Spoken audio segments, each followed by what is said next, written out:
নমস্কার। দুর্বাদল প্রকাশনের নিবেদন তিলোত্তমা 1431-এ আমার একটি গল্প। অন্তর্বাসে শ্বাসরোধ। 9:26 লক্ষ্মীকান্তপুর লোকাল। ট্রেন ধরার জন্য তড়িঘড়ি করে খাওয়া দাওয়া সেরে দীপু তৈরি হলো। 9:16 বেরিয়ে দৌড় শুরু। বাড়ি থেকে এই মিনিট 8 সময় লাগে। মেঘলা আকাশ, হঠাৎ ঝিমঝিম করে বৃষ্টি শুরু হলো। ছাতা বের করার আগেই কিছুটা ভিজেও গেল। ওদিকে তার তীব্র জ্বলন, যেন মাথায় বাজ পড়েছে। তবুও এক হাতে ছাতা আর এক হাতে ব্যাগ নিয়ে জোর কদমে চলেছে। ভিড় টেনে উঠে দীপুর ছটফটানি দেখে যাত্রীরা, আপনি অমন করছেন কেন? ভালো হয়ে দাঁড়ান।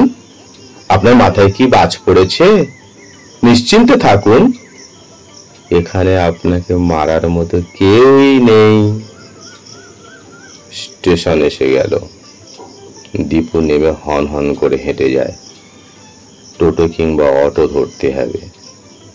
সামনে দাঁড়িয়ে থাকা টোটো দেখে উঠে পড়ল। ওই টোটোর মধ্যে 3 জন মহিলা।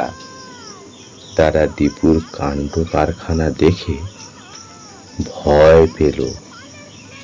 দীপু ছটফট করতে থাকে, কিন্তু কিছুতেই সুরাহা পায় না।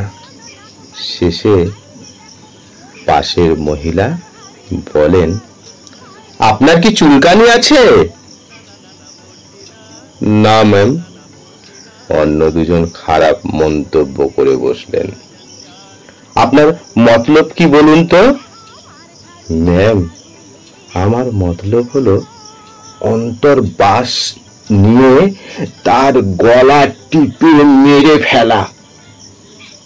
বলেন কি? কাকে মারতে চাইছেন?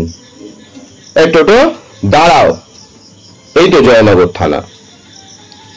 টোটো দাঁড়িয়ে গেল। 3 জন মহিলা দীপুকে হিড়হিড় করে টানতে টানতে থানার মধ্যে নিয়ে গেল। বড়বাবু, ইনি একজনকে খুন করতে চলেছেন।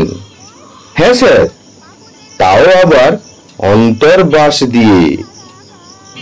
বড়বাবু শুনে অবাক হয়ে গেল। ওদিকে দীপু ছটফট করতে করতে বড়বাবুর হাত ছাড়িয়ে নিয়ে দৌড় দিলেন। দৌড়ে গিয়ে বাথরুমের দরজা লাগিয়ে দিলেন।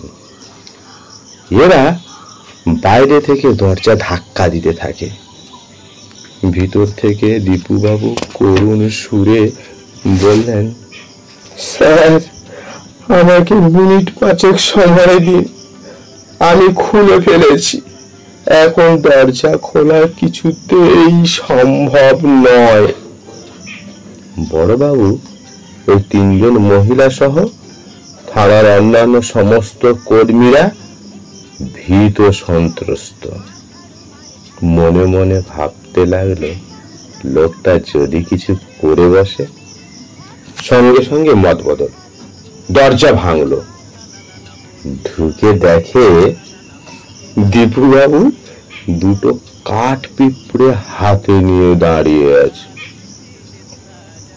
দেখুন স্যার, একটাকে অন্তর্বাস দিয়ে গলা চেপে মেরে ফেলেছিলাম, আর এটাকে শেষ পর্যন্ত হাত দিয়ে মারতে হলো। থানার মধ্যে সবাই কিছুক্ষণ চুপচাপ থাকার পর হো হো করে হেসে উঠল। সত্যি দীপু বাবু, আপনি পাগল করে দিলেন। এরপর থেকে ওগুলো ঝেড়ে ঝুড়ে পড়বেন। দীপু বাবু মাথা নেড়ে চলে গেলেন নিজের কাজে। সবাই অবাক হয়ে তাকিয়ে থাকে তার দিকে।